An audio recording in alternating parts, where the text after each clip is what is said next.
కూడా చేసుకోకుండా వాళ్ళ బలం కూడా పెంచుకోకుండా వాళ్ళని ఏమిటికి పాడి పంటకు కూడా దూరం చేయడం ఇది కరెక్ట్ కాదండి. ఊరు మొత్తం పాపం అందరు పట్టాద. ఇప్పుడు రాజీవ్ గాంధీ నగర్ ఉంది, సర్దార్ నగర్ ఉంది, ఎవరెవరో వచ్చి ఆక్యుపై చేసుకొని 70 గజాలు 80 గజాలు ఇల్లు కట్టేసుకున్నారు. వాళ్ళని మాత్రం ఎవరేమన్నారు. వీళ్ళు పాపం రైతులు ఏళ్ళ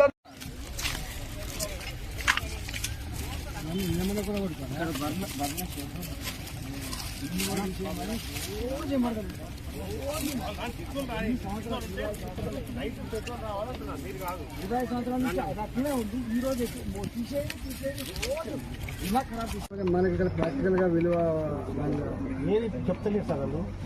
వాళ్ళు ఇచ్చిన నోటీస్ ఎందుకని అంటున్నారు ఇప్పుడు అంటే వాళ్ళ వర్షన్ కొంతమంది ఎంక్రోచ్ చేసిండ్రు, అసలు ఎవరో ఎంక్రోచర్స్ ఎవరో తెలియడానికి మేము నోటీస్ ఇచ్చినాం అనేది చెప్తున్నారు. ఇప్పుడు వాళ్ళ కోర్టులో బయట చెప్పేది వేరు, కోర్టులో చెప్పేది వేరు. నోటీస్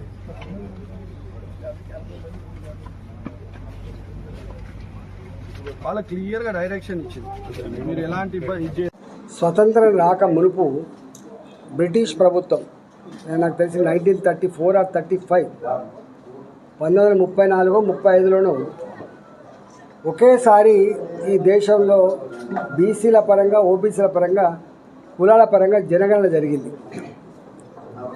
1947లో ఈ దేశానికి స్వతంత్రం వస్తే ప్రతి 10 సంవత్సరాలకు ఒకసారి జనాభా లెక్కలు తీస్తే ఆ జనాభా లెక్కలలో ఎస్సీల పాపులేషన్ యథాతథంగా వస్తూ ఉంది లెక్కలోకి.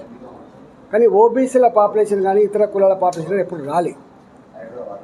మొన్న ఈ మధ్య కాలంలో ఇక్కడ రేవంత్ రెడ్డి గారు ఈ ఒక్క రాష్ట్రంలో ఏదో చేయాలని చెప్పి ప్రయత్నం చేస్తే అది దానికి శాంటిటీ లేదు, దానికి ఒక చట్టబద్ధత లేదు, దానికి ఒక సైంటిఫిక్ పద్ధతి లేదు. చేసి బయటపడితే గయ్యి లేచింది.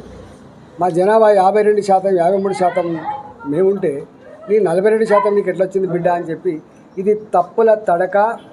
ఇది కేవలం నీ ఓట్ల కోసమో నీ ముసలి కన్నీరు కాచడం కోసం చేస్తున్నారు తప్ప నిజమైన కులగణన కాలేదని చెప్పి అందరూ దానికి వ్యతిరేకంగా మాట్లాడిన విషయం మీకు తెలుసు. ఇది తప్పుల తడక అని చెప్పి దీన్ని బంగాళాఖాతంలో ఏమని చెప్పింది.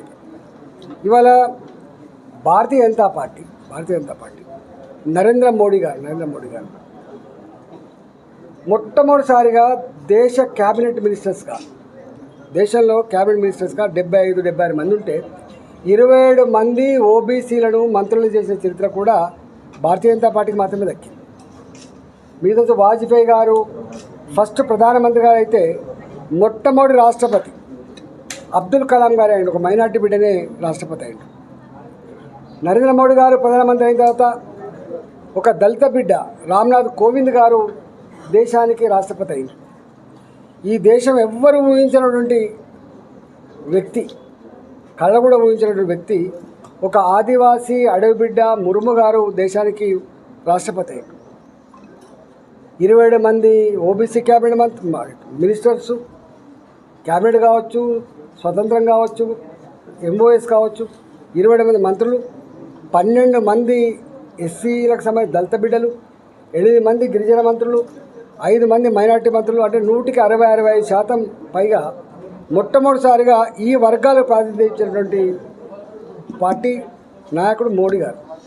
ఇవాళ వారి ఒక మాట చెప్తే దేశమంతా కూడా 100% విశ్వసిస్తుంది. వీళ్ళు చెప్తే ఒక మాట విశ్వసించలేదు. ఈ దేశంలో 77 సంవత్సరాల పరిపాలనలో 48 సంవత్సరాల కాలం పాటు కాంగ్రెస్ పార్టీ పాలిస్తే ఏనాడు కూడా ఈ దేశంలో ఓబీసీల జనాభా లెక్కలు తీయాలనేటువంటి సోయి లేదు మీకు. ఒక్క సంవత్సరం 8 సంవత్సరాలు కాదు, 48 సంవత్సరాలు పాలించింది మీరు లేదు. అంటే అధికారంలో ఉన్నప్పుడు ఒక రకంగా, అధికారం లేకపోతే ఒక రకంగా.